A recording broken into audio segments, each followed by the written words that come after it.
Very good morning. Krantisinh Nana Patil अकादमी महाराष्ट्र यांच्या विद्यमाने आयोजित 2 दिवसीय ऑनलाईन चर्चासत्र.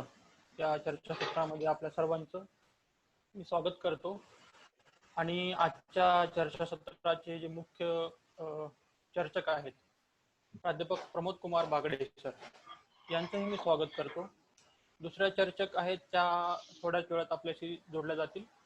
तत्पूर्वी मी क्रांतिसिंह नाना पाटील अकादमी यांची भूमिका आणि एक थोडक्यात 5 मिनिटांमध्ये मी सांगण्याचा प्रयत्न करेन. क्रांतिसिंह नाना पाटील अकादमी मागच्या 25 वर्षापासून मागच्या 19 मध्ये 25 वर्ष अकादमीला पूर्ण झालेली आहेत. आणि ही अकादमी महाराष्ट्रामध्ये एका वैचारिक भूमिकेशी निष्ठा आणि बांधिलकी जपणारी आहे. ती कोणती आहे तर ती जाती अंताची आहे. जाती अंताचा ध्येयवाद घेऊन क्रांतिसिंह नाना पाटील अकादमीने मागच्या 25 वर्षापासून महाराष्ट्रामध्ये एक महत्वाचा वैचारिक आणि सामाजिक क्षेत्रामध्ये हस्तक्षेप केलेला आहे. ज्या काळात ज्या वेळी महाराष्ट्रामध्ये देशभरामध्ये अनेक अरिष्ट उभे राहिलेले आहेत, त्या अरिष्टाच्या वेळी अकादमीने आपल्या प्रबोधनाची तत्व म्हणून हस्तक्षेप करत आपली भूमिका मांडलेली आहे. जात असेल, धर्म असेल, शेती, स्त्रीहिंसा अशा अनेक क्षेत्रामधल्या अनेक वेगवेगळ्या सामाजिक आणि सांस्कृतिक क्षेत्रामधल्या घटनांवरती अकादमीने हस्तक्षेप करत आपल्या प्रबोधनाची एक महत्वाची भूमिका अदा केलेली आहे. परिषदा, प्रबोधन परीक्षा आणि दुसरी गोष्ट म्हणजे अकादमी ही एक महाराष्ट्रामध्ये अशी एक प्रकाशन संस्था म्हणून सुद्धा उभी आहे की ज्या अकादमीच्या नेतृत्वामध्ये 70 ते 80 पुस्तिका अशा वेगवेगळ्या क्षेत्रामध्ये त्यावरती प्रकाशित झालेल्या आहेत. जात, धर्म, जमातवाद, राष्ट्रवाद, शेती, स्त्रियांवरील हिंसा या वेगवेगळ्या क्षेत्रामध्ये शिक्षण आपण आज बघतो की समकालीन क्षेत्रामध्ये मोठ्या प्रमाणात शिक्षणाचं, स्त्री हिंसेचं, जातीचं आव्हान आपल्या समोर उभं राहिले. तर त्या काळामध्ये अकादमीने हस्तक्षेप करत आपली भूमिका व्यक्त केलेली आहे. पुस्तकांच्या माध्यमातून एक प्रबोधनाचं नवक्षेत्र म्हणून नवे संशोधक, नवे कार्यकर्ते, नवे विचारवंत घडवण्याचं एक महाराष्ट्राला नवी वैचारिक पार्श्वभूमी असल्याचं एक महत्वाचं तत्व अकादमीने पूर्ण केलेलं आहे. अकादमीचे खूप महत्वाचे लेखक, विचारवंत, बुद्धिजीवी जे महाराष्ट्राच्या काळात आहेत त्यापैकी दिलीप चव्हाण, डॉक्टर उमेश बगाडे सर, रणजित परदेशी, किशोर ढमाले, प्रतिमा परदेशी अशा अनेक विचारवंत जे महाराष्ट्राच्या वैचारिक हस्तक्षेप करत असतात, त्यांना अकादमीने आणि त्यांनी अकादमीला असं घडवत एक सावरत उभं केलेलं आहे अकादमीला 25 वर्षामध्ये. तर या 25 वर्षाच्या काळामध्ये अकादमीने आपलं महत्वाचं एक वैचारिक क्षेत्रातला हस्तक्षेप वारंवार नोंदवलेला आहे. मित्र हो, या अकादमीच्या भूमिकेमध्ये किंवा वैचारिक क्षेत्रातल्या हस्तक्षेपामध्ये अनेक कार्यक्रम, अनेक आपण उपक्रम राबवत आहोत. त्याचाच एक प्रकार म्हणून आपण अनेक विषयावरती चर्चासत्र आयोजित करतो. आतापर्यंत आपण 6 जातीय परिषदा आयोजित अकादमीच्या. मुख्य मुद्दा म्हणजे जाती अंतराचा ध्येयवाद महत्वाचा असल्यामुळं आणि स्त्री पुरुष विषमताचा नष्ट करण्याचा एक ध्येयवाद असल्यामुळं अकादमीने या क्षेत्रामध्ये महत्वाची भूमिका निभावलेली आहे. त्याचाच एक भाग म्हणून आज आपण या जागतिक महामारीच्या संकटामुळे आपल्याला ऑनलाईन संपर्कात राहावं लागत आहे, म्हणून आपण या ऑनलाईन चर्चासत्राचं आयोजन केलेलं आहे. आजचा जो विषय आहे तो डॉक्टर उमेश बगाडे यांची नुकत्याच मागच्या डिसेंबर महिन्याच्या 19 मध्ये प्रकाशित झालेलं, लोकवाङ्मय ग्रह यांच्यातर्फे प्रकाशित झालेलं आत्मसन्मानाकडे नेणाऱ्या लढ्याचे तत्वमंथन, डॉक्टर आंबेडकर यांची जाती मीमांसा, हे पुस्तक अत्यंत महत्वाचं आहे. कारण आपण बघतो की जगभरामध्ये जातीचे अभ्यास होत आहेत, केले गेले आणि आजही होत आहेत.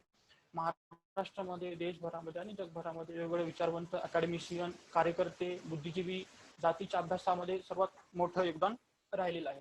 तरी देखील बाबासाहेबांच्या किंवा जातीच्या अभ्यासाची आवश्यकता का आपल्याला निरंतर भासत आहे? आपण आज डिजिटल होत आहोत, आपण आज एकमेकांच्या संपर्कात डिजिटलच्या माध्यमातून येत आहोत, तरी देखील आपली जात आपल्याला आजही सोडत नाहीये. जातीचा वारंवार आपल्याला सातत्याने विचार करावा लागतो, कारण ते आपल्याला इतकी गुलामी आपल्याशी फसून बसलेली आहे की आपण ती गुलामी आपल्याला प्रिय वाटायला लागते, ते आपल्या अंगवळणी पडलेली आहे, आपला तो नेहमीची रुटीन एक बाब बनलेली आहे. आपण कितीही मॉडर्न होऊ, आपण कितीही डिजिटलायझेशन होऊ, शेवटी आजच्या काळामध्ये जात सुद्धा डिजिटलाइज आपल्या समोर म्हणून उभी राहत आहे. तर मग अशा काळामध्ये आपल्याला वारंवार एक प्रबोधन म्हणून किंवा वैचारिक क्षेत्रातले एक महत्वाची हस्तक्षेप म्हणून आपल्याला जातीच्या अंताचा विचार सातत्याने करणं गरजेचं आहे. आज अलीकडे आपण म्हणत तरी असलो की जात संपत आली किंवा जात कुठे आहे, आता विभाग असला तरी एक नव्या वेगवेगळ्या प्लॅटफॉर्ममध्ये जात आपल्या समोर वेगवेगळ्या माध्यमातून सातत्यानं उभी राहते असं दिसतं. म्हणून आपल्याला या वैचारिक क्षेत्रामध्ये हस्तक्षेप करणं महत्वाचं आहे. त्यासाठी डॉक्टर उमेश बगाडे यांचा हा ग्रंथ अत्यंत महत्वपूर्ण आहे. कारण जातीचे जसे वेगवेगळे अभ्यास झालेले आहेत, जसं समाजशास्त्रीय दृष्ट्या, मानसशास्त्रीय दृष्ट्या, स्त्रीवाद दृष्ट्या किंवा अनेक प्रकारे अभ्यास झालेले, तसे त्या प्रकारे एक तात्विक चर्चा म्हणून अकॅडमिक जे अभ्यास करणारे अभ्यासकांसाठी एक तात्विक चर्चा म्हणून या पुस्तकाला जास्त महत्व आहे. कारण बाबासाहेबांची गुलामीचं तत्व या आधारे जो शोध आहे डॉक्टर उमेश बगाडे यांनी त्या पुस्तकात घेतलेला, ते सर्वात महत्वाचं आहे. कारण आपण आज कितीही जरी स्वतंत्र म्हणू किंवा स्वातंत्र्यप्रिय आपण आहोत किंवा असं म्हणून की स्वातंत्र्यानंतर आपण 70 वर्ष होऊन गेले तरी देखील आपण स्वातंत्र्य आहोत नाही. आपण आजही जातीचे गुलामच आहोत. आपण कितीही मिरा मारू की आपण स्वतंत्र आहोत आणि एकमेकाला आपण सगळे गोष्टी करू शकतो, पण आपण जात ही गोष्ट आपण जन्माने पुढे घेऊन जातो, त्याचे गुलाम आपण सातत्याने कायम आहोत. आपण त्या गुलामीतून आजही मुक्त होऊ शकलो नाही. तर मग यासाठी आपल्याला आधुनिक समाजाकडे प्रवृत्त करायचं असेल स्वतःला आणि समाजाला, आणि सातत्यानं आपण त्या एक प्रबोधनाच्या आणि याच्या माध्यमातून आपण करू शकतो. लोकशाही मार्गावर त्या प्रकारे आपण हस्तक्षेप करू शकतो. म्हणून आजच्या या पुस्तकाची चर्चा आपल्याला करणं गरजेचं आहे. त्यासाठी आपल्याला आजच्या या पुस्तकावर चर्चा करण्यासाठी 2 दिवस आहेत, उद्या आणि आज. तर आजच्या दिवशी आपल्याला प्राध्यापक प्रमोद कुमार बागडे सर हे वाराणसीहून आहेत. ते तत्वज्ञान आणि धर्म विभागाचे सहाय्यक प्राध्यापक म्हणून तिथं काम करतायत. त्यांचं जातीच्या आणि डॉक्टर आंबेडकरांच्या संदर्भात महत्वाचा अभ्यास आणि एक वेगळं आकलन राहिलेलं आहे. सातत्याने ते वेगवेगळ्या चर्चासत्र आणि वेगवेगळ्या परिषदांमार्फत आपल्याला भेटत असतात. ते महाराष्ट्राच्या बाहेर जरी असले, त्यांचं उत्तर भारतातला संबंध जरी असला तरी ते एक उत्तम मराठी सुद्धा बोलू शकतात. त्यांचा एक थोडक्यात त्यांचं मी सांगितल्याप्रमाणे की त्यांनी specialisation contemporary political philosophy, moral philosophy आणि आंबेडकर थॉट आणि मार्क्सिस्ट थेरी अशा संदर्भात त्यांचं स्पेशलायझेशन राहिलेलं आहे. त्यांनी आत्ताच नुकतेच एक काही महत्वाचे आर्टिकल्स पब्लिश झालेले आहेत त्यांचे. The idea of Dalit capitalism and Ambedkarism आणि भारतीय राष्ट्रवाद और जाती विनाश, म्हणजे भारताच्या जाती संदर्भामध्ये किंवा जाती विषया संबंधाचं त्यांचं महत्वाचं आकलन राहिलेलं आहे. असे डॉक्टर प्रमोद कुमार बागडे सर यांना मी विनंती करतो की त्यांनी जास्त आपण वेळ न यांच्यामध्ये घालता मी त्यांना विनंती करतो की त्यांनी आजच्या चर्चेची सुरुवात करावी. Pramod Kumar Bagade sir.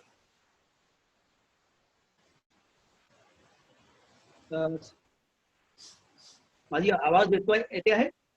M I audible? Yes yes yes.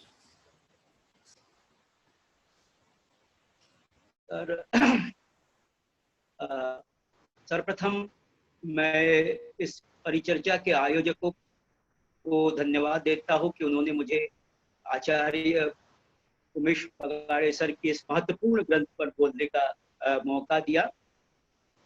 और यह ग्रंथ डॉक्टर आंबेडकरांची जाती मीमांसा आत्मसन्मानाकडे नेणाऱ्या लढ्याचे तत्वचिंतन, ये बहुत ही महत्वपूर्ण ग्रंथ, क्योंकि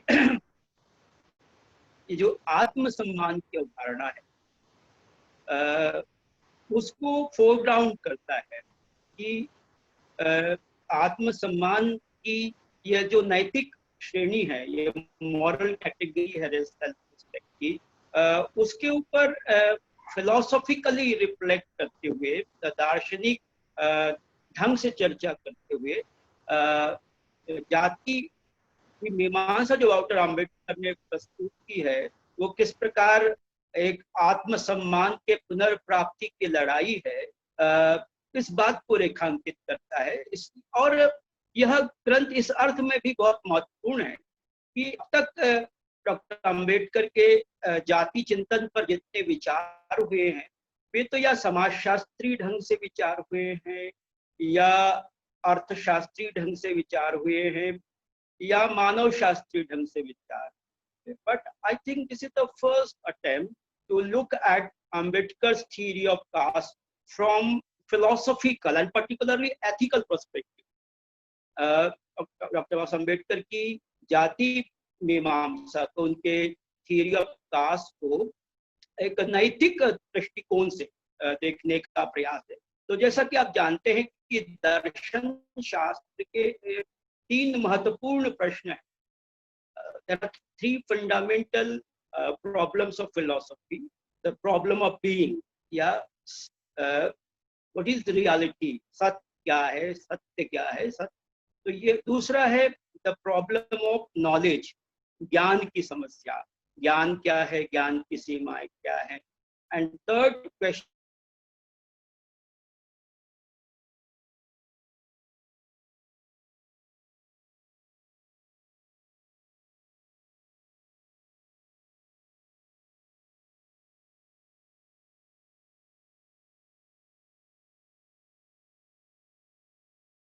डॉक्टर अम्बेडकर जाति मीमांसा, यह एक जाति को और जाति मीमांसा को, जाति के सिद्धांत को डॉक्टर अम्बेडकर के अवधारणा का प्रयोग करते हुए जाति, पितृसत्ता, ब्राह्मणकल पितृसत्ता और अस्पृश्यता से उत्पन्न दलितों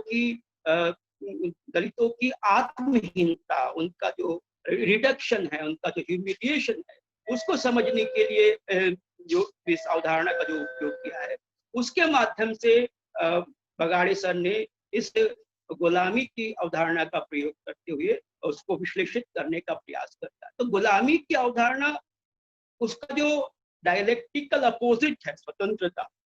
गुलामी का एक अर्थ है कि जहां स्वतंत्रता का अभाव हो, तो ये गुलामी और स्वतंत्रता परस्पर एक दूसरे से जुड़े हुए डायलेक्टिकल अपोजिट्स है।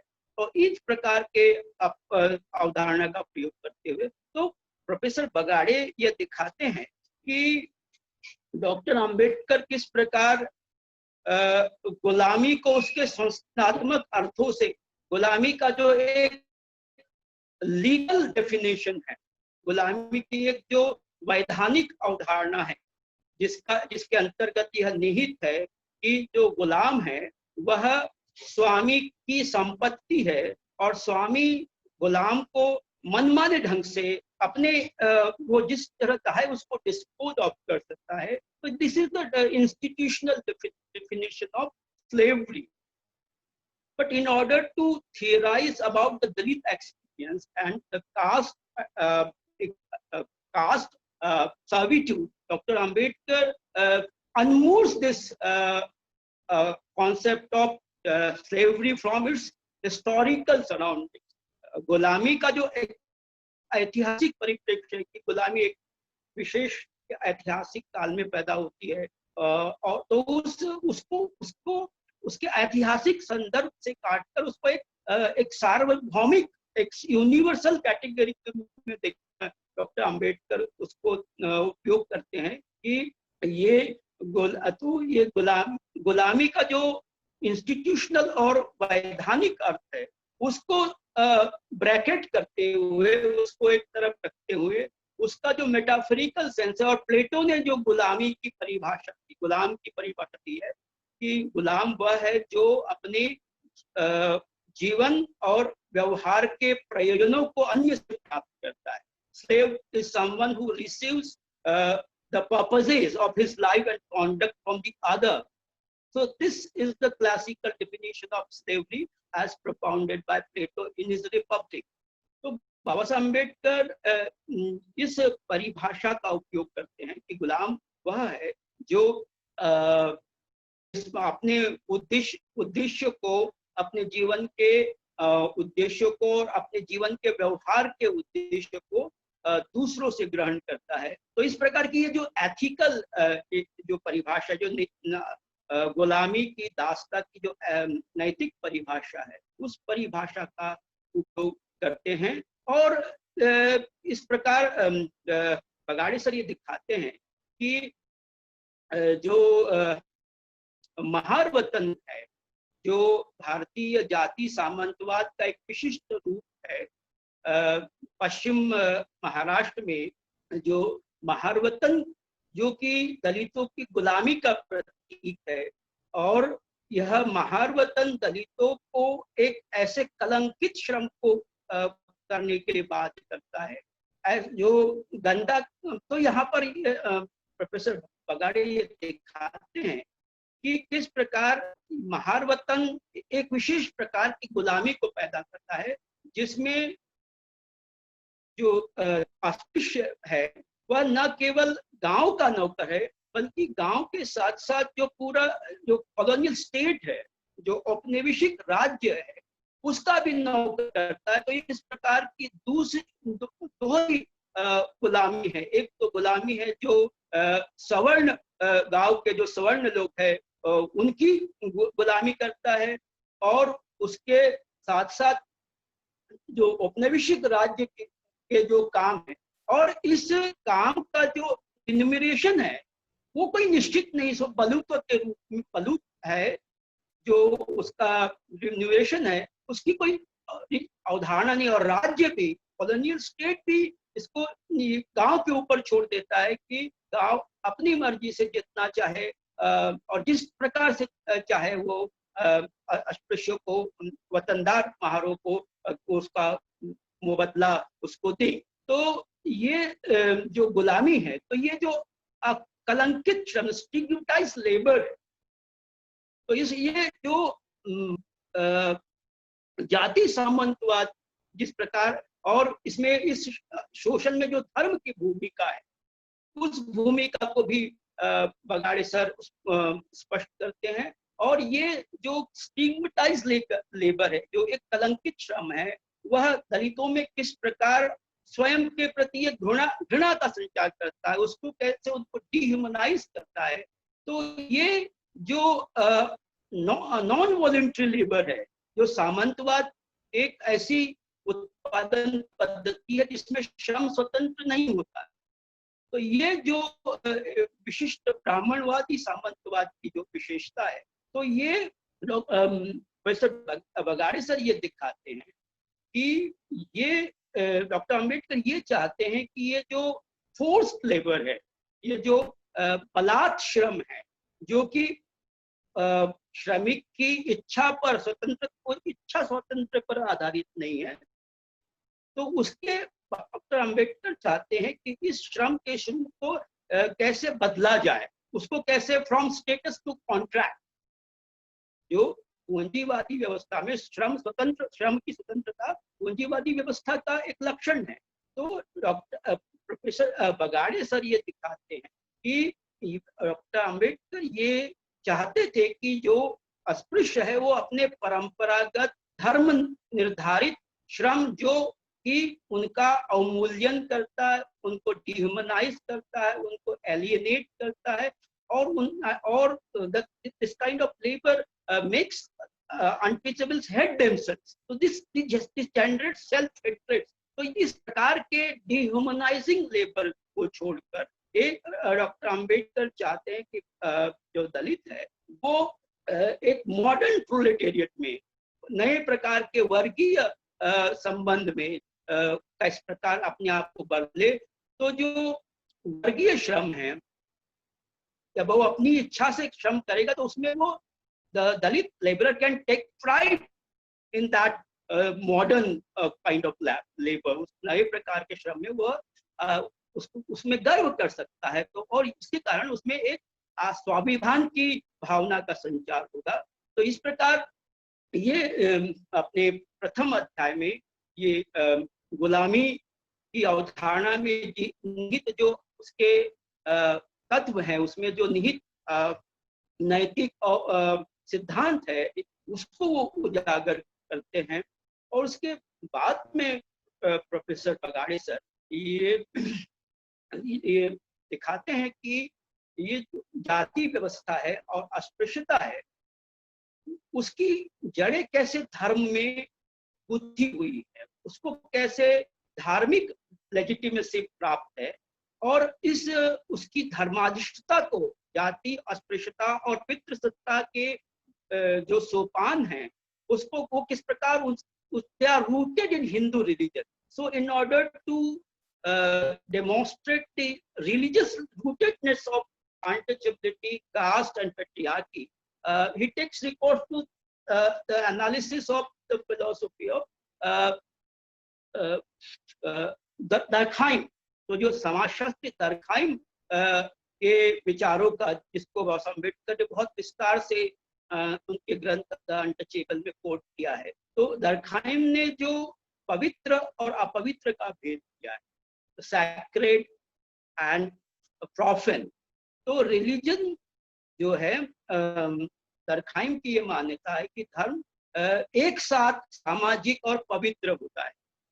तो डॉक्टर अंबेडकर ये दिखाते हैं कि जो सैक्रेडनेस which is ontologically and epistemologically related to the idea of religion, this, तो ये जो sacredness है, ये जो पवित्रता की अवधारणा है, तो ये जो हिंदू धर्म क्या करता है कि वह जाति व्यवस्था को और उसको सैक्रेड बना देता है।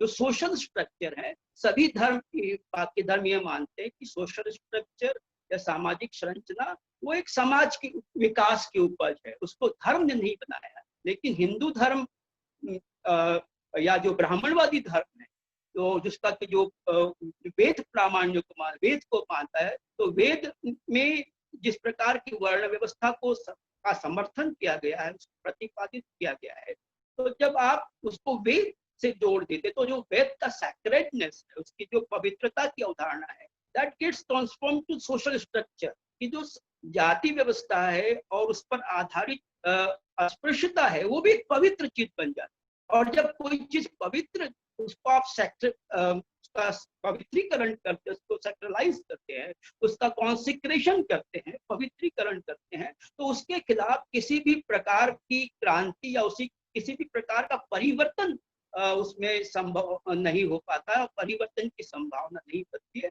इसलिए जो जाति व्यवस्था और अस्पृश्यता, अनटचेबिलिटी के रिलीजियस रूट्स को एक्सप्लोर करने का जो काम डॉक्टर बाबा साहब अम्बेडकर ने किया, उसको बहुत अच्छी तरह से आचार्य बगाड़े सर ने इस ग्रंथ में दिखाया है।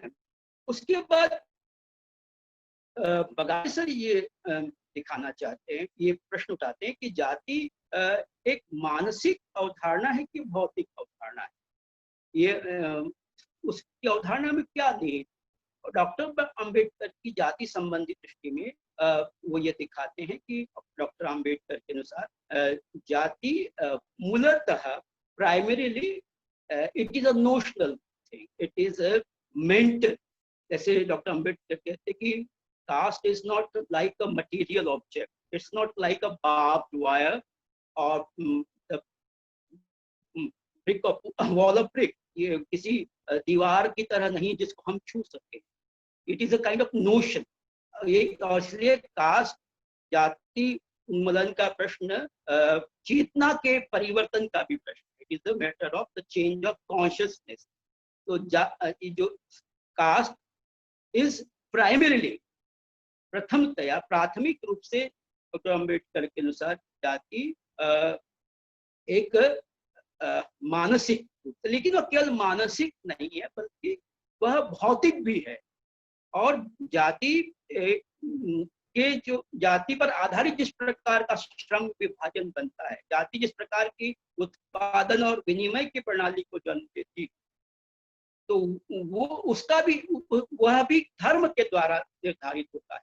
तो इसलिए जो जाति है वह केवल मनुष्य का जो एक पारलौकिक सत्ता के साथ संबंध है, उसको जो कि रिलीजन का काम है, उसको वही उस पर ही वो तक सीमित नहीं है, बल्कि मनुष्य और मनुष्य के बीच किस प्रकार का संबंध हो जाए, बल्कि एक श्रमिक और दूसरे श्रमिक के बीच इस प्रकार का संबंध होना चाहिए, उसको भी डिटरमिन करती। तो दूसरे शब्दों में, to use the Marxist metaphor, in Indian context this base is determined by superstructure. जो भौतिक आधार है समाज का, उस भौतिक आधार को निर्धारित करने में अधिरचना या सुपरस्ट्रक्चर की भूमिका बहुत गहरी है। तो इस बात को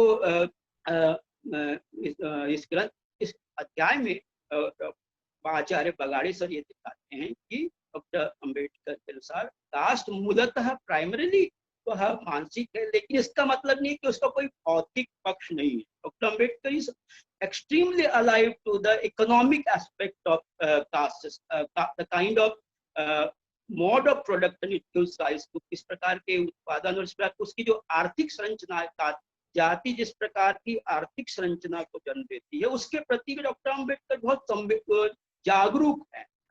तो इसलिए कोई भी इस ग्रंथ में, इस अध्याय में बगाड़े सर डॉक्टर अंबेडकर के जाति संबंधी विचारों की तुलना करते हैं मार्क्स और हीगल के साथ। और जो परंपरागत झगड़ा है परंपरागत मार्क्सवादी और अम्बेडकरवादियों में, कि अम्बेडकर जो ऑर्थोडॉक्स मार्क्सिस्ट मानते कि कास्ट एक सुपर स्ट्रक्चर है, और जब पूंजीवाद का विकास होगा तो जाति अपने आप नष्ट हो जाएगी। तो इस जो अंडरस्टैंडिंग है क्लासिकल मार्क्सिज्म की, उसको प्रॉब्लमाइज करते हैं, उसका समस्याग्रस्त करते हैं डॉक्टर अम्बेडकर, और इस बात को पोक डाउन करते हैं बगाड़े सर अपने ग्रंथ में। और फिर ही consciousness, how consciousness is form, मनुष्य की चेतना का निर्माण कैसे होता है, जानी में निर्माण कैसे होते, वो दिखाने के लिए वो हीगल की जो मास्टर सेल्फ डायलेक्टिक है, स्वामी और दास का जो अंतर्द्वंद्व है, उसका हीगल की ने फिनोमेनोलॉजी ऑफ स्पिरिट में ये जो मनुष्य को अपना ज्ञान कैसे होता है, वो कैसे अपने बारे में जानता है, सेल्फ कॉन्शियस कैसे होता है, उसकी जानियों का निर्माण कैसे होता है, उसके लिए ये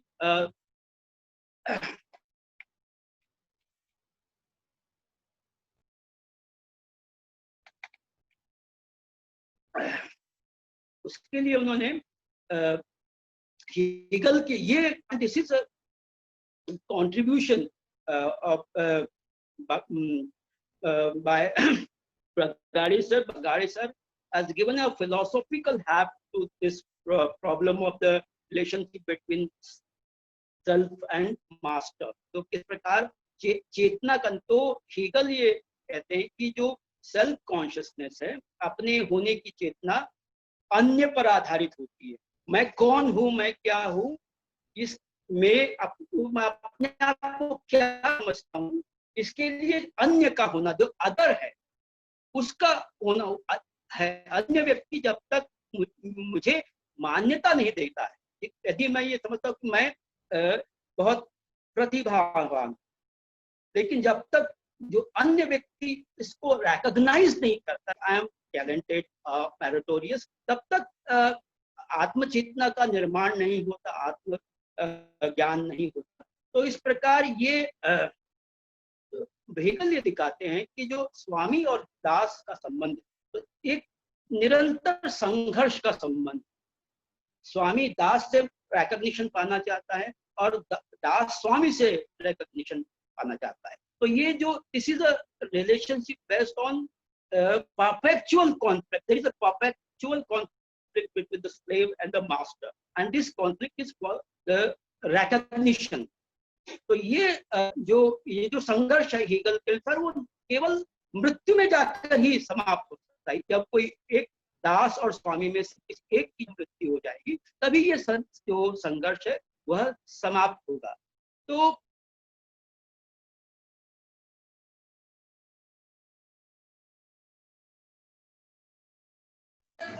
हाँ, ये स्थापित है कि ये हीगल, डॉक्टर बाबा साहब अम्बेडकर पर हीगल का भी प्रभाव था।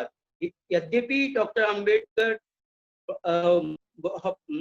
सीधे सीधे हीगल के का नाम नहीं लेते हैं, लेकिन बहिष्कृत भारत में जो उनके लेख है उसमें यह पता चलता है कि वे भी यह स्वीकार करते हैं कि जो दास है वह अपनी मान्यता के लिए उसको स्वामी के ऊपर निर्भर होना पड़ता है, और स्वामी भी अपने उद्देश्यों के लिए, अपने कामों के लिए दास के ऊपर निर्भर करता है। तो ये जो म्यूचुअल इंडिपेंडेंस है, म्यूचुअल डिपेंडेंस है, वह जो दास और स्वामी के बीच म्यूचुअल डिपेंडेंस है, वो बगाड़ी सर कहते हैं कि ये जो बहिष्कृत भारत में डॉक्टर बाबा साहब अम्बेडकर ने जो बात कही है वो कहीं ना कहीं हीगल के प्रभाव को प्रदर्शित करती है। और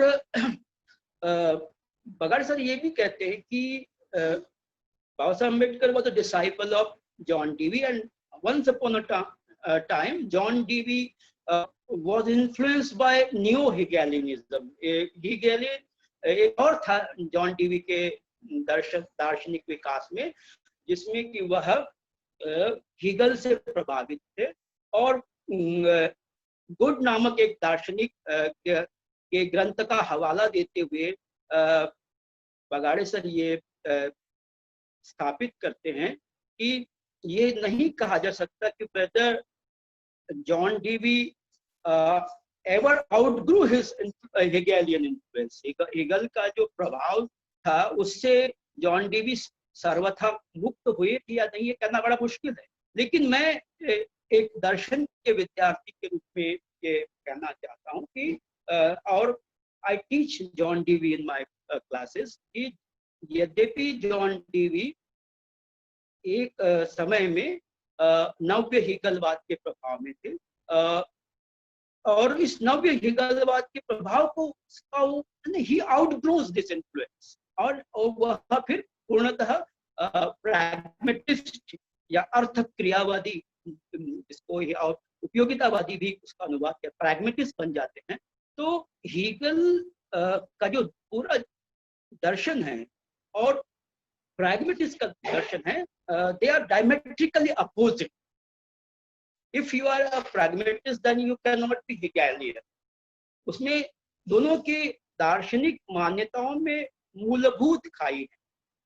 तो इसलिए और क्या, क्योंकि जो प्रैग्मेटिज्म है उसकी उत्पत्ति ही हेगेलियन एब्सोल्यूटिज्म के खिलाफ हुई थी। जो हीगल का निरपेक्ष प्रत्ययवाद है या चैतन्यवाद है उसके खिलाफ हुई थी, और एक दर्शन के रूप में pragmatism assumes twofold anti intellectualism, दो प्रकार के प्रतिप्रज्ञावाद को अज्यूम करता है। Any pragmatic philosophy assumes twofold anti intellectualism, दो प्रकार के प्रतिप्रज्ञावाद को स्वीकार करता है। पहला मेटाफिजिकल एंटी इंटेलेक्चुअलिज्म और दूसरा है एपिस्टेमोलॉजिकल एंटी इंटेलेक्चुअलिज्म। ये दो प्रकार के प्रतिप्रज्ञावादी या एंटी इंटेलेक्चुअलिज्म का मराठी इक्विवेलेंट क्या होगा ये नहीं मैं पता, लेकिन हिंदी में हम उसको सामान्यतः इस प्रतिप्रज्ञावाद इसका अनुवाद एंटी इंटेलेक्चुअलिज्म का करते हैं। तो as a metaphysical doctrine pragmatism is anti-intellectualism. It is against Hegelian thesis. Hegel ये मानते हैं कि जो reality है वो rational है, real is rational. This is the very famous dictum of Hegel's philosophy. कि the nature of reality is rational. Reason itself is reality. जो बुद्धि है वही अपने आप में एक प्रकार की सत्य। तो ये द नेचर ऑफ रियलिटी, जो सच्चाई का स्वरूप है बौद्धिक, इसको हम मेटाफिजिकल इंटेलेक्चुअलिज्म कहते हैं।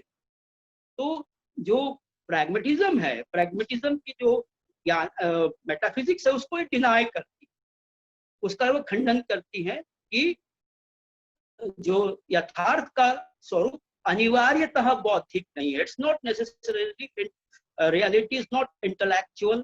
तो ये उसका फर्स्ट थीसिस है प्रैग्मेटिज्म की। और दूसरी थीसिस जो प्रैग्मेटिज्म की, जो एपिस्टेमोलॉजिकल जो थीसिस है, जो कि हेगेलियनिज्म के खिलाफ जाती है, हेगल की अवधारणा के जो खिलाफ जाती है। तो Hegelianism is a kind of epistemological intellectualism. तो ज्ञान मीमांसी दृष्टि से हेगलवाद ये मानता है कि हमें बुद्धि से ही ज्ञान होता है। Reason alone is capable of apprehending the reality. So this assertion constitutes epistemological intellectualism. Reason alone is entrusted with the task of unraveling the nature of God.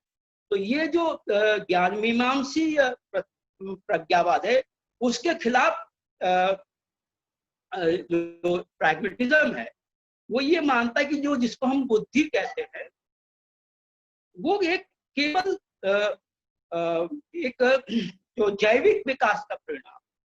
तो जो प्रैग्मेटिज्म है वो एक प्रकार का दर्शन शास्त्र का जीव विज्ञानिकीकरण करता है, उसको बायोलॉजिजेशन करता है कि जिस बुद्धि अपने आप में कोई अलग चीज नहीं है, इट्स नॉट समथिंग डिस्टिंक्ट, और we don't need to privilege and valorise reason. तो रीजन तो एक मनुष्य जब जो सजीव है, ऑर्गेनिक लिविंग ऑर्गेनिज्म है, when this living organism is faced with certain practical problem, so in order to resolve that practical problem we take recourse to reason। तो रीजन एक बहुत बाद में आने वाला है। जी तो जो प्रमुख क्या है, जीवन की वास्तविक जो समस्याएं हैं वो केंद्र में है, और उन समस्याओं को का समाधान करने की प्रक्रिया में बुद्धि की उत्पत्ति होती है। तो इसलिए चूंकि जॉन डीवी इस प्रकार के दोनों एंटी जो मेटाफिजिकल और एपिस्टेमोलॉजिकल दोनों प्रकार के एंटी इंटेलेक्चुअलिज्म को स्वीकार करते थे, इसलिए ये कहना कि डीवी हेगल के प्रभाव से कभी मुक्त हुए भी या नहीं, ये सही नहीं है। जब वह निश्चित ही हेगल के प्रभाव से निश्चित तौर पर मुक्त हुए थे। तो ये मेरा संबंध में ये कहना है। और इस ग्रंथ की विशेषता ये है कि जो आत्मसम्मान की अवधारणा, self respect as an ethical category, to foreground this ethical category of self respect, कि दलित और अस्पृश्य जो अपनी जो पूरी तरह अवमानना का, ह्यूमिलिएशन का शिकार है, डिह्यूमनाइज्ड, जिसमें किसी जो सर्वथा आत्महीन है, तो उसमें कोई पर्सनहुड नहीं, जो अपनी आत्महीन जीवन जी रहा है, ऐसे व्यक्ति को जिस चीज की सबसे ज्यादा आवश्यकता है वो है आत्मसम्मान की आवश्यकता, आत्मसम्मान को प्राप्त करना। तो ये जो आत्मसम्मान, self respect as an ethical category, तो उस आत्मसम्मान के की अवधारणा को स्पष्ट करते हुए बगारे सर ने उसके दो प्रकार के घटकों की चर्चा की है, दो प्रकार के कंपोनेंट्स है इस सेल्फ रिस्पेक्ट के। एक को वो कॉन्सेप्चुअल कंपोनेंट कहते हैं कि आत्मसम्मान की अवधारणा में जो निहित महत्वपूर्ण तात्विक या कॉन्सेप्चुअल घटक है, वो पहला समता, इक्वालिटी, दूसरा है सब्जेक्ट एजेंसी, अभिकर्तृत्व, स्वकर्तृपणा, जिसके लिए बगाड़े सर ने शब्द का यूज किया है। तो ये इक्वालिटी, एजेंसी, तो ये जो तत्व है जो जरूरी है, तो ये उनके और समता, ये जो तत्व है ये कॉन्सेप्चुअल उसके कंपोनेंट्स है। और इसके अलावा डिलन को कोट करके, डिलन के हवाले से बगाड़े सर ने इसके भावनात्मक जो घटक है उस पे भी उन्होंने चर्चा की है। उसमें प्राइड, स्वात्माभिमान, शेम और रिसेंटमेंट, इस तीन प्रकार, चीड़, जिस शब्द उसको रिसेंटमेंट के लिए उन्होंने चीड़ की, आत्मसम्मान प्राप्त करने के लिए सबसे पहले आपके पास ये this realisation should be that we are equal, ये कि हम सभी मनुष्य हैं और उस मनुष्य होने के नाते हम समान हैं। जो समानता की अवधारणा है, अपने आप को समान मानना, अपने आप को दूसरे के समकक्ष मानना, ये पहले उसकी रिक्वायरमेंट है। तो ये, और उसके बाद अपना कि मैं आई हैव एजेंसी, कि मैं एक करता हूँ, एक स्वतंत्र करता हूँ। I am responsible for my acts and I am a chooser of my ends, अपने प्रयोजों और साध्यों का मैं खुद चयन करता हूँ। तो ये जो सेंस ऑफ एजेंसी है वो उसका एक कॉन्सेप्चुअल कंपोनेंट है। इसके अलावा जो इमोशन कंपोनेंट में अपने ऊपर स्वाभिमान होना, तो ये स्वाभिमान कैसा बनेगा? The subject which has been reduced to kind of an object, जिस एक ऐसा कर्ता जिसकी कर्तृत्वहीनता को ही उसकी मानवता का ही हरण कर लिया गया है। तो how this kind of degraded subject attains his और हर सब्जेक्ट, वो उसको कैसे प्राप्त करेगा? तो इसके लिए बगाड़े सर ने कहा कि इतिहास निर्माण की प्रक्रिया होती है कि ऐसे आपको यदि सब्जेक्टहुड प्राप्त, सब्जेक्ट फॉर्मेशन करना है, एक आत्मसम्मान पूर्ण व्यक्ति बनने के लिए फिर एक इतिहास आपको अपना बनाना पड़ता है, एक स्पेकुलेटिव हिस्ट्री आपको बनानी पड़ती है। तो फिर बगाड़े से दिखाते किस प्रकार डॉक्टर अम्बेडकर ने अतीत में जो महारों ने जो हीरोइक काम किए हैं, जो नायकत्वपूर्ण काम किए हैं, उनका उसको मेमोरलाइज करना, जैसे भीमा कोरेगांव का जो वीरता जो प्रसंग है, तो वो दलितों को अपने ऊपर आत्मसम्मान या स्वाभिमान सिखाने के लिए किस प्रकार एक स्पेकुलेटिव हिस्ट्री क्रिएट करनी पड़ती है, इसको बगाड़े सर ने बहुत खूबसूरती से उसको दिखाया है। तो मेरा इस संबंध में ये कहना है कि बगाड़े सर, जब हम दार्शनिक रूप से बात करते हैं तो इस आत्मसम्मान के दर्शन को जो दार्शनिक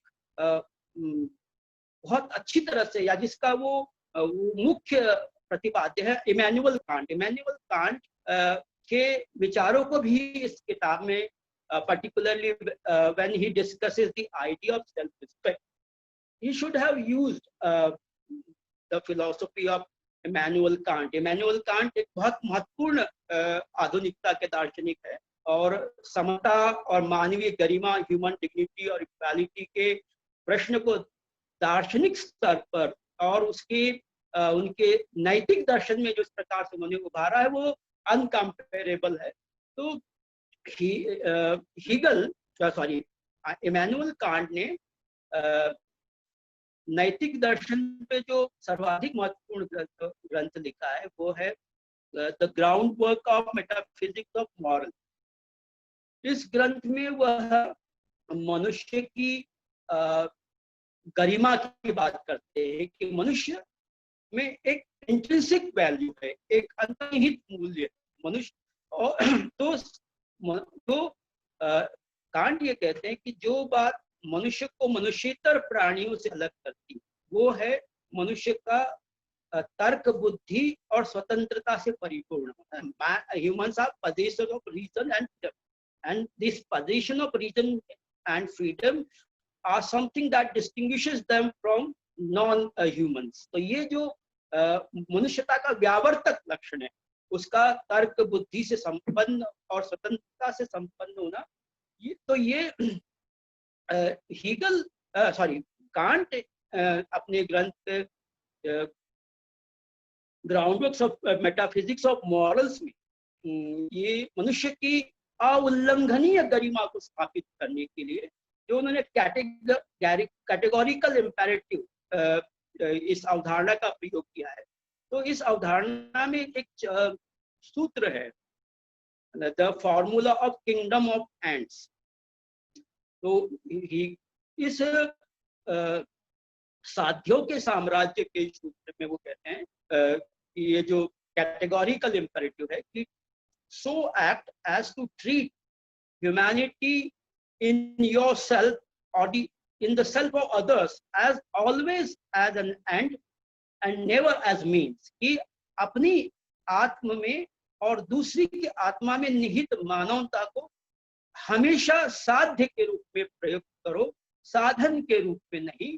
तो ये जो कांटियन थियरी है कि हमें मनुष्य को हम केवल साधन के रूप में प्रयोग नहीं कर सकते, मनुष्य को सदैव साध्य के रूप में प्रयुक्त करना चाहिए। तो ये जो कांट का जो नीति दर्शन है, मॉरल फिलोसफी है, तो वह स्वतंत्र ये मनुष्य की मानवीय गरिमा, कांट ये कहते हैं कि इस एम्पिरिकल वर्ल्ड में, इस भौतिक जगत में हम ये जो देखते हैं कि ये असमानता है, ये जो शोषण है, तो ये मनुष्य को डिफाइन नहीं करता है। He makes a distinction between noumenal self and phenomenal self. दो प्रकार की स्व सेल्फ या आत्मा की वो बात करते हैं, एक न्यूमिनल या जिसको हम पारमार्थिक स्व के रूप में इसको हम अनुवादित कर सकते हैं, दूसरा फिनोमिनल सेल्फ, व्यवहारिक आत्मा। तो व्यवहारिक जगत में विभिन्न प्रकार की विषमताएं विभिन्न हो सकती है, लेकिन this empirical equalities, the inequalities that obtain in this empirical world do not define man. तो ये इसको वो कहते हैं कि ये जो मनुष्य क्यों इक्वल है, मनुष्य क्यों समान है, क्योंकि मनुष्य का जो वास्तविक जो रियल सेल्फ है वो ये न्यूमिनल सेल्फ जो है, ये जो पारमार्थिक आत्मा है, वो सभी मनुष्य में समानता का जो मेटाफिजिकल बेसिस है, जो उसका जो तात्विक आधार है, वो ये न्यूमिनल सेल्फ है। और उसके कारण सभी मनुष्य despite all the differences they are equal. तो ये जो कांट का जो समानता का मानवीय गरिमा का दर्शन है, कांट ने एनलाइटनमेंट पर बहुत, क्योंकि वो अप्रतिम व्याख्या है। व्हाट इज एनलाइटनमेंट, उनका एक बहुत महत्वपूर्ण ग्रंथ है जिसमें वो प्रबोधन या एनलाइटनमेंट की व्याख्या करते हैं, कैसे मनुष्य को एक स्वतंत्रकर्ता के रूप में देखते हैं, उसकी खुद मुख्तारी को मनुष्य की ये आधुनिकता के पृथक लक्षण के रूप में स्थापित करते हैं।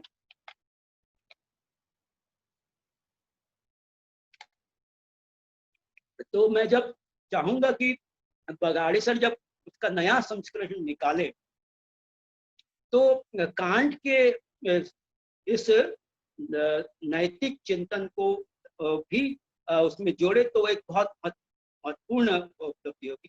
तो हम इस कांट के समता की अवधारणा और डॉक्टर आम्बेडकर की जो समता की अवधारणा के जो मेटाफिजिकल एस्पेक्ट है, उसके जो ऑन्टोलॉजिकल एस्पेक्ट, उसमें कैसे तुलना करें। तो जहाँ कांट न्यूमिनल सेल्फ की बात करते हैं, वही डॉक्टर आम्बेडकर का जो दार्शनिक तत्व है वो बुद्धिज्म की अनात्मा का सिद्धांत, नॉट सेल्फ, अनंत। तो ये जो तो यहाँ पर कांट और आम्बेडकर में हम we can locate the difference. while Kant affirms this noumenal self which is beyond all empirical phenomena, Dr. Ambedkar makes use of Buddhist concept of अनात्म। तो जो डॉक्टर अंबेडकर के अनुसार दार्शनिक स्तर पर जो मनुष्य में और मनुष्य के बीच समानता का आधार है, वो है मनुष्य का उसका अनित्य होना, फाइनिट्यूड, कि हर मनुष्य मरने वाला है, मरणशील है और दुखी है। जो ये जो कम्युनिटी ऑफ सफरर्स भी, जो बौद्ध दर्शन एक कम्युनिटी ऑफ सफरर्स की बात करता है कि सभी मनुष्य दुखी है, और उस ये जो हमारा ये जो ससीमता है, जो फाइनिट्यूड है, वो हमारी समानता का, इक्वालिटी का आधार है। तो इस प्रकार हम बुद्धिज्म की जो इंसाइट डॉक्टर अम्बेडकर ने जिसका उपयोग किया है, उसका उपयोग करके हम we can distinguish Kantian approach to self and Ambedkarite approach to self. तो ये एक परिप्रेक्ष्य बनता है। और तो डॉक्टर तो ये बगाड़े सर ये बताते हैं कि जब हम इस प्रकार आत्मसम्मान की प्राप्ति के लिए जब दलित अपने परंपरागत व्यवसायों को छोड़कर जब वो एक मॉडर्न प्रोलेटेरियत बनना चाहता है, तो किस प्रकार उसकी ये जो वर्गोन्नति की आकांक्षा जो है वो कैसे मतलब पूंजीवाद और ब्राह्मणवाद का जो गठजोड़ है, और उसको बताने के लिए किस प्रकार जो भारतीय ब्राह्मणवादी पूंजीवाद है वो कैसे दलितों को फिर से उन्हीं पुराने व्यवसायों में धकेल देना चाहता है। उसके लिए उन्होंने 19वीं शताब्दी के प्रारंभिक दशकों में जो कपड़ा मिलों में दलितों को जो विविंग सेक्शन में काम नहीं करने दिया जाता था, जो कि सर्वाधिक हाईएस्ट पेड जो जॉब था, how they were obliged to work in lowest paid jobs, और जो गंदे काम हैं अशुद्ध माने जाने वाले कामों को कराने के लिए बाध्य करते। तो कैसे कैपिटलिज्म भी वो कास्ट को रिप्रोड्यूस करता है। इसके लिए उन्होंने जो डॉकयार्ड में काम करने वाले दलित मजदूरों का उदाहरण दिया था कि उनको कैसे उन गंदी वस्तुओं को उठाने का काम दिया जाता है। तो ये जो how capitalism and Brahmanism form a union and alliance, इसकी तरफ भी उन्होंने ध्यान आकृष्ट किया है।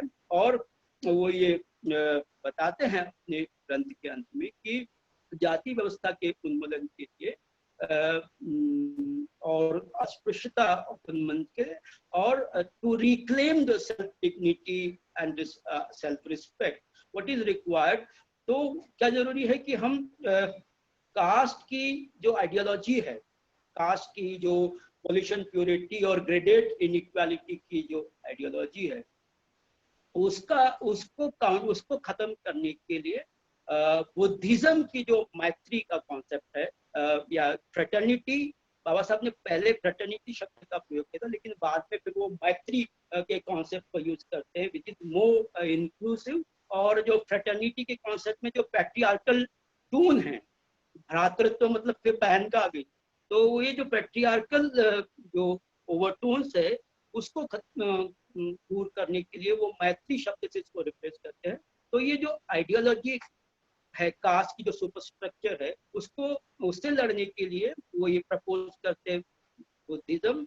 और जाति का जो इकोनॉमिक बेस है, उस इकोनॉमिक बेस को खत्म करने के लिए वो राज्य समाजवाद, स्टेट सोशलिज्म की अवधारणा को प्रस्तुत करते हैं।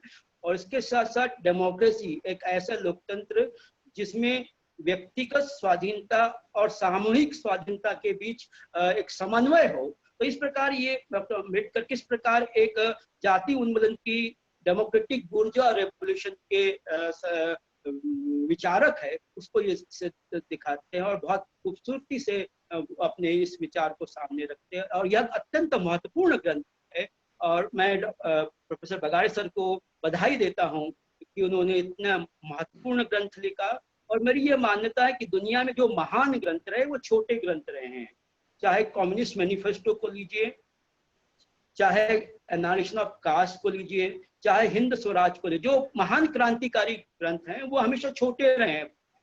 तो इसके लिए मैं बधाई देते हुए बगाड़े सर को अपने शब्दों को विराम देता हूँ। सबको क्रांतिकारी जय भीम। धन्यवाद सर, आपने अपने इस किताब के बारे में जो विचार आहे तो रखे। सरांनी अत्यंत महत्त्वपूर्ण एक त्यांचा जो स्पेशलायझेशन आहे मोरल सिद्धांत म्हणून, मोरल फिलॉसॉफी म्हणून, त्या फिलॉसॉफीच्या आधारे त्यांनी बगाडे सरांच्या या पुस्तकाच्या एकूणच मांडणीचा आणि ज्या थिअरीचा उपयोग करून बगाडे सरांनी जी मांडणी केली त्यांचं सिद्धांतन आणि महत्त्वाचे तत्व त्यांनी आपल्या समोर मांडलेले आहेत। त्यांनी एक अतिशय महत्त्वाचं तत्व सांगितलं की कांटचा जो सिद्धांत आहे मोरल फिलॉसॉफीचा, जो की नैतिक तत्वज्ञान आहे, कांटचं, त्या कांटच्या नैतिक तत्वज्ञानानुसार जात किंवा ही जातीची विषमता ही अनएक्सेप्टेबल आहे किंवा अस्तित्वात असू शकत नाही, किंवा मनुष्य स्वभावाला ती एक विषमतेची तत्व हे लागू पडत नाही. हा एक महत्त्वाचं तत्व म्हणून कांटचा सिद्धांताचा वापर त्यांनी केलेला आहे. मला वाटतं जे पुढच्या ज्या वक्त्या आहेत धम्मसंगिनी मॅडम, तर जुळल्यात का? नाही बहुतेक त्यांचा नेटवर्कचा प्रॉब्लेम होतोय. मग आपण काय करू, जर सहभागींना काही प्रश्न असतील किंवा काही प्रतिक्रिया असतील तर ते तोपर्यंत आपण घेऊ, म्हणजे तोपर्यंत जुळतील. चर्चा घेऊया सरांच्या मांडणीबद्दल किंवा एकूणच बागडे सरांच्या पुस्तकाबद्दल कुणाचे काही प्रश्न असतील किंवा कुणाला काही कमेंट करायचे असतील किंवा काही मतं असतील तर तुम्ही चॅट बॉक्स मध्ये टाकू शकता किंवा अनम्यूट होऊन प्रश्न विचारू शकता. आपण थोडंसं मॅडम येईपर्यंत आपण चर्चा करू शकतो.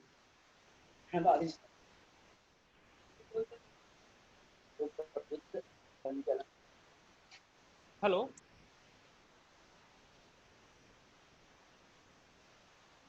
हा प्रबुद्ध, आवाज येतोय का?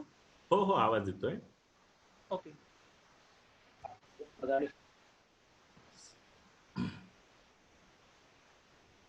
पार्टिसिपंटना विनंती आहे की त्यांनी काही प्रश्न असतील किंवा काही मतं असतील तर ते चॅटबॉक्स मध्ये किंवा अनम्यूट होऊन किंवा रेज हँड करता येईल.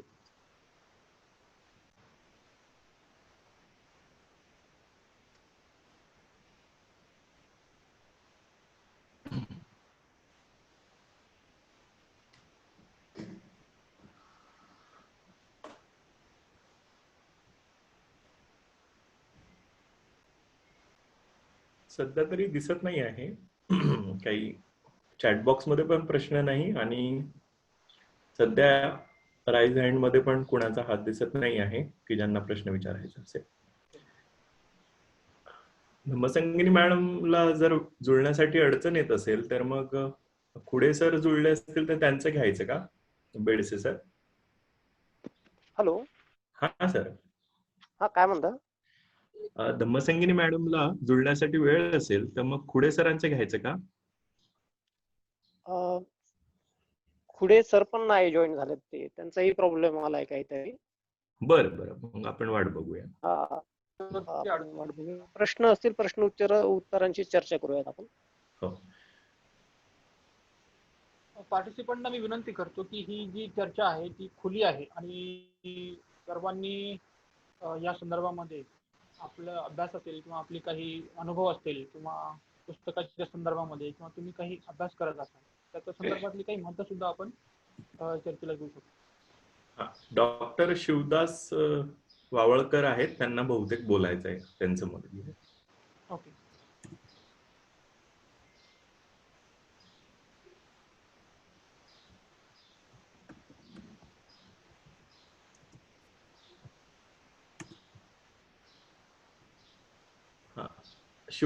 डॉक्टर शिवदत्ता वावळकर सर आहेत, त्यांचा हात दिसला होता मगाशी, त्यांना बहुतेक विचारायचं होतं.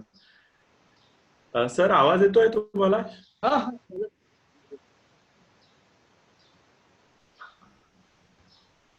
बहुतेक ते पण सध्या नेटवर्क मध्ये नाही, त्यांच्यापर्यंत पोहोचत नाही आवाज.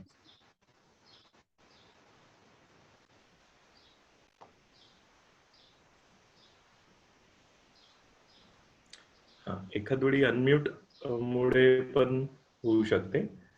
तर ज्यांना प्रश्न विचारायचा आहे त्यांना स्वतःहून अनम्यूट होता येईल. जर आपण सगळ्यांसाठी म्यूट ओपन केलं अनम्यूट होण्यासाठी तर गोंधळ उडू शकतो. म्हणून ज्यांना प्रश्न विचारायचा आहे त्यांनी कृपया अनम्यूट व्हावा आणि प्रश्न विचारावा.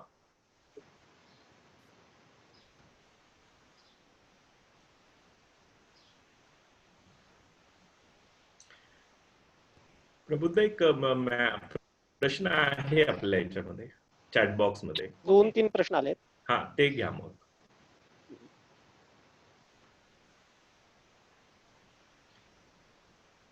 हॅलो, हा शिवदत्ता सर, हाँ बोला. आवाज येतोय? हाँ अनम्यूट हो रहा था. ओके, हाँ अब हो गया है. कमलेश हो गया है। नमस्कार प्रमोद सर, नमस्कार आपने बेहतरीन बेहद सुंदर तरीके से सर तुम्ही मराठीमध्ये बोलू शकता, मला मराठी कळते. नहीं मैं सर हिंदी मधून मला हिंदी मध्ये जरा कम्फर्टेबल है। आपने अच्छा, को लेकर और काम के दर्शन को लेकर जो विचार रखे, तो मुझे थोड़ी सी ये है कि भारत की जो पारिवेशिक संरचना है, उस पारिवेशिक संरचना के संदर्भ में अगर हम कांट को आत्मसात करते हुए और फिर अंबेडकर की फिलोसॉफी का एक नया दार्शनिक विचार करते हैं, तो जाति उन्मूलन के संदर्भ में कहीं ना कहीं अंतर्विरोध उत्पन्न होते हुए दिखाई देते हैं। तो इन अंतर्विरोधों को खत्म करने के लिए क्या महात्मा ज्योतिराव फुले से कोई दर्शन आत्मसात किया जा सकता है क्या? आपने बहुत सही सवाल किया। एक्चुअली मैं ये बताना भूल गया कि जैसे डॉक्टर बगाड़े सर ने ये दिखाया कि Ambedkar theory of caste is influenced by Phule's philosophical framework. जो फुल्यांची जी जाती मीमांसा आहे ती कशा प्रकारे डॉक्टर बाबासाहेब आंबेडकर यांच्या जाती मीमांसाला प्रभावित करते, हे बहुत ही अच्छी तरह से बगाड़े सर ने दिखाया है। तो इसमें तो undoubtedly actually when I invoked the authority of Kant, it was to just point out that Kant is an philosopher par excellence. Equality, समानता के प्रश्न को लेकर कांट का दर्शन अद्भुत है। तो जब आप when you speak of self-respect, when you want to foreground self-respect, so then you should also consider philosophy of Kant. मतलब यदि आप समानता की बात करते हैं, आत्मसम्मान के तत्व को प्रमुखता देते हैं, तो कांट के दर्शन की तरफ भी आप, यही मेरा इतना कहना था। बागड़े सर में ये था कि वो कांट के दर्शन पर विचार करते हैं, किस प्रकार की समानताएं विषमताएं बनती है कि किस प्रकार का कंपैरिजन हो सकता है। जब हीगल को आप कोट करते, आप गुलामी के संदर्भ में आप बहुत विस्तार से आप उस पर विचार करते हैं, तो यदि अच्छा होता, मतलब वो it would enrich the book had he engaged in analysis of Kant's philosophy, that would have enriched the quality of book, क्योंकि Kant is an amazing and philosopher of equality, वो बहुत महत्वपूर्ण विचारक है आधुनिकता के। तो ये उनका जो, तो निश्चय ही जो फुले का जो जाति विषयक चिंतन है, उससे बाबा साहब अम्बेडकर निश्चित ही प्रभावित है। यद्यपि उन्होंने इतिहास दृष्टि में कुछ परिवर्तन किया है, लेकिन फिर जो मूल दृष्टि, जाति उन्मूलन की जो मूल दृष्टि है, वो फुले से ही उनको प्राप्त होती है। इस बात को बहुत प्रमुखता से बगाड़े सर ने अपने किताब में उसका उल्लेख किया है।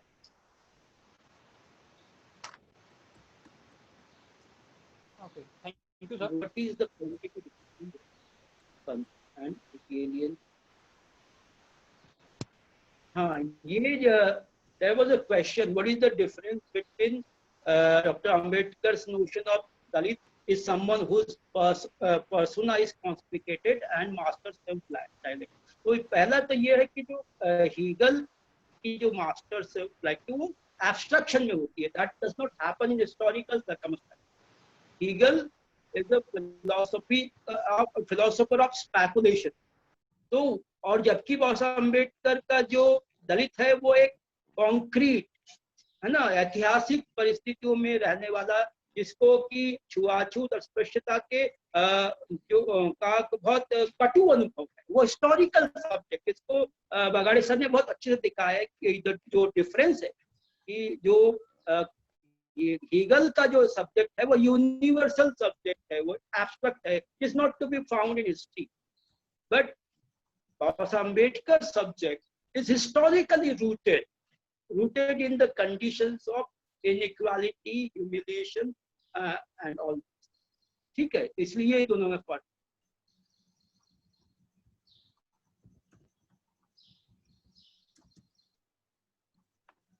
धन्यवाद सर।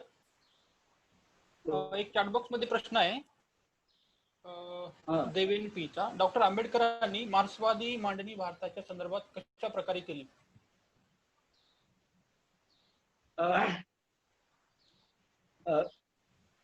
मुझे ऐसा लग सकता, प्रथम दृष्टि prima facie it might seem that Ambedkar is anti Marxist, ना इस प्रकार लग सकता है। लेकिन जब हम एनालिसिस ऑफ कास्ट और दूसरे ग्रंथ पढ़ते हैं तो बाबा साहब अम्बेडकर जाति को केवल एक सांस्कृतिक परिघटना या सांस्कृतिक श्रेणी के रूप में नहीं देखते। दो primarily caste according to Dr. Ambedkar is a primarily cultural category, but he does not reject caste as an economic category. जब वो कहते हैं कि caste is division of labourers, जब वो कहते हैं कि जाति श्रमिकों का विभाजन है, केवल श्रम का विभाजन नहीं है, तो वो एक कास्ट की जो मटेरियलिटी है, कास्ट की जो भौतिकता है, उसको ही वो स्थापित कर रहे होते हैं। और जब वह महार वतन के संबंध में ये जो बात करते हैं कि जो दलित को एक परंपरागत व्यवसाय छोड़ के नई व्यवसाय को अपनाने की बात करते हैं, तो ये प्रथम दृष्टया पर ऐसा ही लगता है कि केवल सोशल या कल्चरल, लेकिन इसमें जो इकोनॉमिक्स इन्वॉल्व है, जो उसमें आर्थिक उसका पहलू है, उसको भी हमको देखना चाहिए कि जो कास्ट फ्यूडलिज्म है वो अब क्या है, एक अनुत्पादक बन गया है ना, अनप्रोडक्टिव है। तो एक अच्छी और अधिक प्रोडक्टिव इकोनॉमी के लिए, एक अधिक उत्पादन क्षम अर्थव्यवस्था के लिए हमको वो आगे बढ़ना है, तो वो भी एक पहलू उसमें इन्वॉल्व। इस प्रकार से हम कह सकते हैं कि कास्ट को जब वो एक इकोनॉमिक कैटेगरी के रूप में देखते हैं तो he comes closer two marks. ठीक, थैंक यू।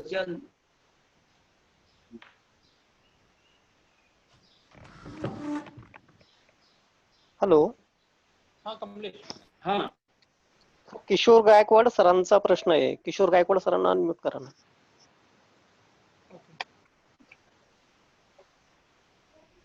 हाँ बोला। क्रांतिकारी जय भीम सर जी। जय भीम। आपल्या इतर श्रोत्यांना कळण्यासाठी पण मी म्हणजे मराठीतून बोलायचा प्रयत्न करतो। हे सगळं जे सिद्धांतन आहे आत्म सन्मानाचं आणि संपूर्णपणे आत्म म्हणजे याचं काय म्हणतात सगळ्या प्रकारच्या काइंड ऑफ म्हणजे मानाचं, सामाजिक प्रतिष्ठेचं, हे प्रत्येक समाजामध्ये आणि विशेषतः भारतीय समाजामध्ये हे रिलेटिव्ह गोष्ट असते। ही कोणाच्या तरी संदर्भाने आकार घेतलेली गोष्ट असते। ठीक आहे। हा, तर भारतीय समाजामध्ये मुख्यतः जर म्हणजे एक लाऊड प्रश्न आहे, लाऊड थिंकिंग आहे, तुम्ही म्हणजे याच्यावर रिॲक्ट करू शकता किंवा आपले बगाडे सर पण, उमेश बगाडे सर पण जुळलेले आहेत, ते पण रिॲक्ट करू शकतील की भारतीय समाजामध्ये बऱ्याच मोठ्या प्रमाणामध्ये प्रतिष्ठा आणि प्रतिष्ठेचं जे म्हणजे जे परपिच्युएशन आहे, प्रतिष्ठेचं जे आकलन आहे ते पूर्ण मोठ्या प्रमाणामध्ये धर्म, रिच्युअलिस्टिक प्रतिष्ठा किंवा कोणत्या गोष्टीला मानपान म्हणजे हे द्यायचं, आदर द्यायचा, ह्या वेगवेगळ्या चिन्हाने, संकेताने मांडल्या गेलेल्या आहेत आणि मोठ्या प्रमाणामध्ये त्या ब्राह्मणी आहेत। ब्राह्मणी आहेत। आपण जर म्हणजे प्राचीन आणि मध्ययुगीन काळ बघितला, तिथे काही वेगळे संकेत असतील प्रतिष्ठेचे। आताच्या काळामध्ये आणि विशेषतः ग्लोबलायझेशनच्या काळामध्ये ते वेगळे संकेत असतील प्रतिष्ठेचे। Is it? हा, तर त्या दृष्टीने म्हणजे माझं तरी म्हणजे असा विचार आहे की ह्युमिलिएशनच्या किंवा अप्रतिष्ठेच्या किंवा अशुद्ध काम देण्याच्या वगैरे बाबींमध्ये दोन भाग असतात। एक तर व्हायलन्स असतो, हिंसा असते, मानसिक असो किंवा शारीरिक असो, आणि दुसरी एक बाब असते अप्रतिष्ठेची किंवा प्रतिष्ठेची. Is it? आपण we can deal with the himsa. आपण हिंसा आणि अहिंसेशी आपण ओपनली त्याचा एक नकार किंवा त्याचा एक विरोध करू शकतो. परंतु what is about the changing patterns of changing symbolism of status and pratishtha, त्याच्याबद्दल म्हणजे काही तुमची कॉमेंट असेल तर, किंवा उमेश बगाडे सर पण बोलले तरी चालेल. Yes sir. जैसा कि आपने कहा कि ये जो मानवीय प्रतिष्ठा के प्रतिमान इतिहास सापेक्ष रूप से बदलते रहते हैं, ऐसा आप बोल रहे हैं. Am I getting you right? Yes, you're right, sir. You're right. What you want to say is that the standards of dignity and self-pressure are historically relative. They are always changing. This is what you want to say. Okay. But Right, sir. my take on this question is that when you engage in philosophical analysis, philosophical activity, you have to be you have to distance yourself from the historical surroundings. Philosophy is primarily an speculative activity. And in this sense, कोण बोलतंय कळत नाही, माझा आवाज मोठा का ते बघ ना, पहिले इकडे बघ ना. हेलो, आप सुन रहे हैं मुझे? बोलो सर, बोलो सर. जी सर, बोलिए सर. मैं जो कह रहा हूँ कि when we are not taking an empirical perspective and when we deal with this level of abstraction and when we are doing philosophy, so philosophy is essentially an historical speculative discipline. So we do not take into consideration the historical changes that might be taking place in the criterion of what constitutes disrespect and what constitutes respect or dignity. So yeah, your question is absolutely right.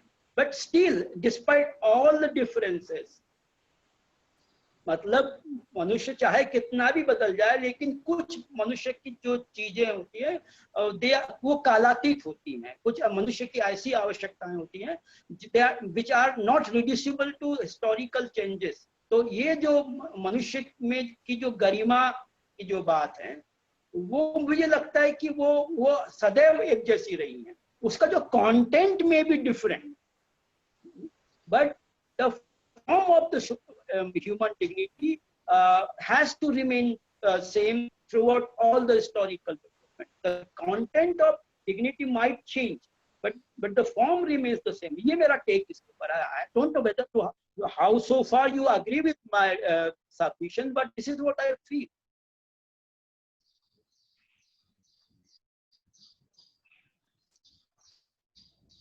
बगाड़े sir, तुम्ही काय बोला sir? बगाड़े sir.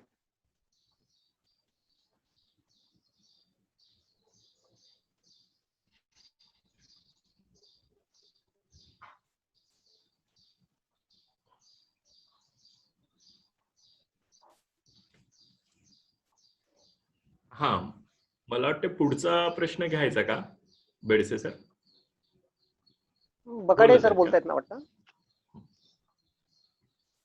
सरांनी unmute केलंय, बोलतील. हा, ठीक.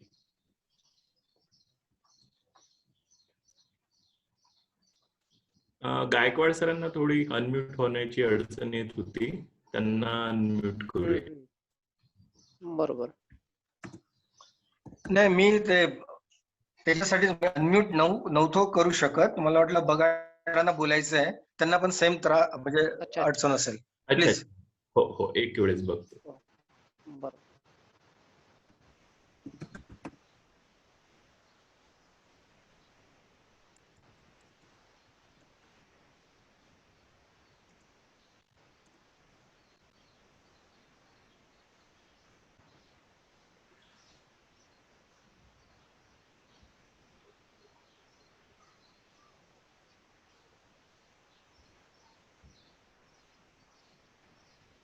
हा, इकडनं होत नाही आहे. बगाडे सरांनी त्यांच्याकडून जर केलं अनम्यूट तर होऊ शकेल.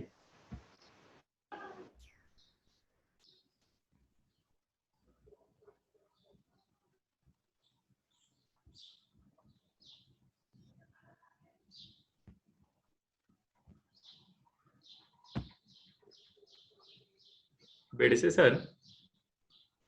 सर काही दिसत नाही वाटत. हा, आहेत का सर? हा, तर त्यांच्याकडं आपल्याकडनं होत नाही आहे अनम्यूट. हो ना, हो ना. तर त्यांच्याकडनं होऊ शकते. मला वाटते काही अडचण असेल त्यांच्याकडे तर तोपर्यंत आपण चॅटबॉक्स मध्ये आहेत काही प्रश्न तर ते घेऊया. हो. प्रबुद्ध घ्यावा लागेल. सर बाहेर गेले वाटतं पुढे. सर उपस्थित नाहीये, दिसत नाहीये. कोण? प्रमोद कुमार सर आहेत का? आहेत. ते बरेचदा आहे. नेटवर्कच्या कमी जास्तपणामुळे त्यांचं चित्र दिसत नाही. लिस्टिंग मी. अच्छा, ते इथे बसलेले बोल. दिसत नाहीये. हा, तेच म्हणतो. हा, येतील. ओके. पुढचा प्रश्न घेऊयात आपण. हो, चॅटबॉक्स मध्ये प्रश्न आहे सर. ऐकताय तुम्ही? हो. ओके. नितीन पाटील म्हणून त्यांचा प्रश्न आहे.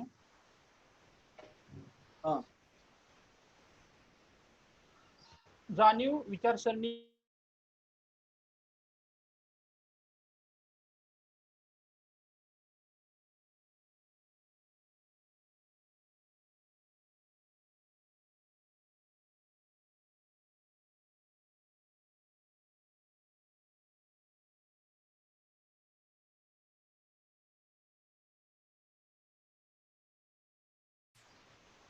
जो रिलीजियस बिलीफ है, according to Emile Durkheim, religious beliefs are essential for any social structure.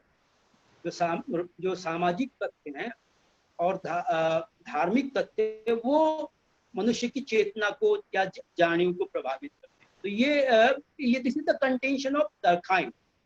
Religious beliefs are foundational for the emergence of consciousness.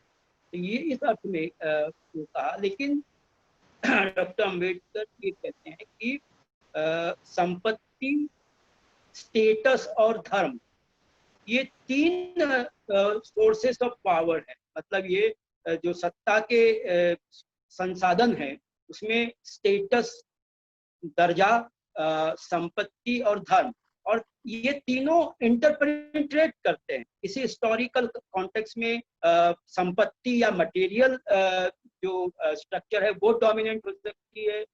किसी हिस्टोरिकल एपॉक में स्टेटस या दर्जा महत्वपूर्ण हो सकता है और किसी में धर्म महत्वपूर्ण होता है. तो ये जो अनिवार्यता है मार्क्सिज्म में जो डिटर्मिनिज्म है, मटेरियल डिटर्मिनिज्म है, जो इकोनॉमिक डिटर्मिनिज्म है, उसका वो प्रतिवाद करते हैं. वो नहीं कहते कि संपत्ति या आर्थिक संरचना का कोई भाग नहीं होता है, लेकिन वो डिटर्मिनिंग हो या नहीं भी हो सकती है, और वो डिटर्मिनेंट मतलब वो हो भी सकती है और नहीं भी हो सकती. तो यही वो है, आशय है कि किसी ऐतिहासिक संदर्भ में संपत्ति सत्ता का स्रोत हो सकती है, लेकिन किसी दूसरे ऐतिहासिक संदर्भ में there is no universal and necessity about it. ये उनका कंटेंशन. Okay, thank you sir.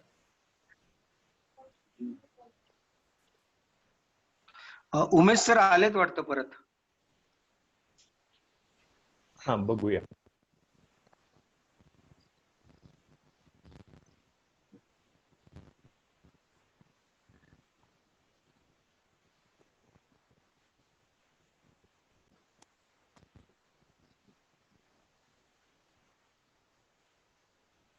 हा, बघा. हा, ऐकू येतोय? हो येतोय. हॅलो. हो, येतोय, आवाज येतोय.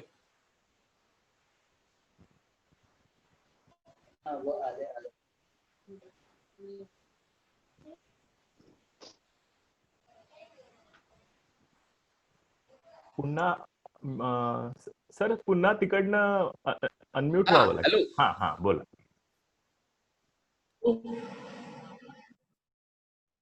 बगाडे सर आवाज येतोय तुमचा? हा ठीक आहे ठीक आहे. मला काही फार बोलायचं नाही कारण प्रमोदनं चांगली मांडणी केली आणि महत्वाचं म्हणजे त्यातले काही दोषस्थळ पण दाखवली. त्याच्या संबंधामध्ये मी त्याचा ऋणी आहे. जो मुद्दा किशोरने उपस्थित केला ते क्लिअर आहे की सर्वसाधारणरित्या बाबासाहेबांनी हिस्टॉरिकल सब्जेक्ट म्हणजे अस्पृश्य एक ऐतिहासिक आत्मतत्व आहे या चौकटीमध्ये त्याची सर्वसाधारणपणानं मांडणी केलेली आहे आणि त्यामुळं ते जे युनिव्हर्सल कॅटेगरीज आहेत त्या युनिव्हर्सल कॅटेगरीज मध्ये बाबासाहेब फार पडत नाहीत.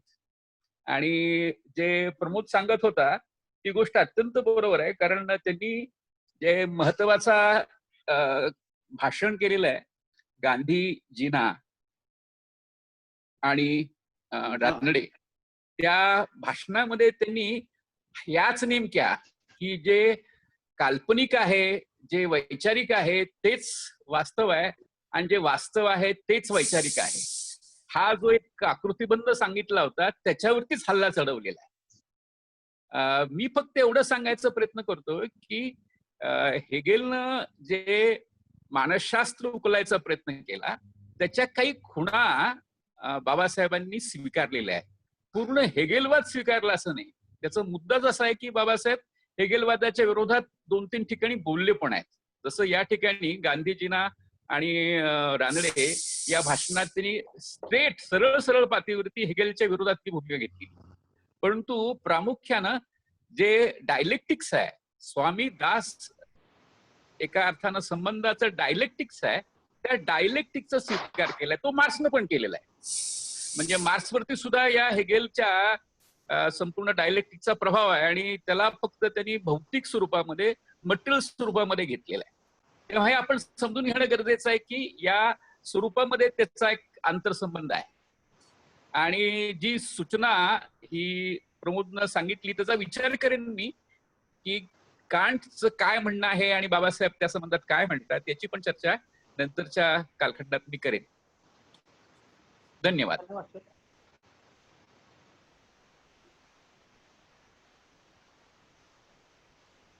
आणखी कोणी आहे सहभागींपैकी? नितीन पाटील सरांचा प्रश्न झालाय का प्रबुद्ध? हो झालेला आहे. झालाय. हा मला वाटतं चॅटबॉक्स मध्ये काही प्रश्न आणि काही नाही. जर कुणाला आणखी काही प्रतिक्रिया द्यायची असतील तर पार्टिसिपंटना राजेंद्र भोईवार सर आहेत त्यांना मगाशी काही विचारायचं होतं तर त्यांना त्यांच्याकडून अनम्यूट होता येईल. मगाशी मी केलं होतं त्यांना.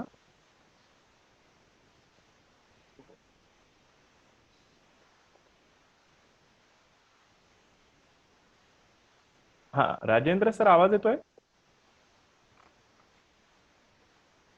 अनम्यूट झाले आहेत सर काही विचारतील.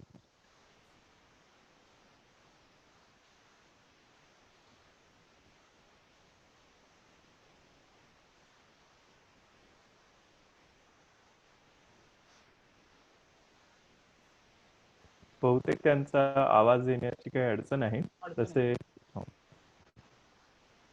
तोपर्यंत मग प्रबुद्ध आपण दुसरा घेऊया प्रश्न. चॅटबॉक्स मध्ये आलाय का? चॅटबॉक्स मध्ये पण नाही.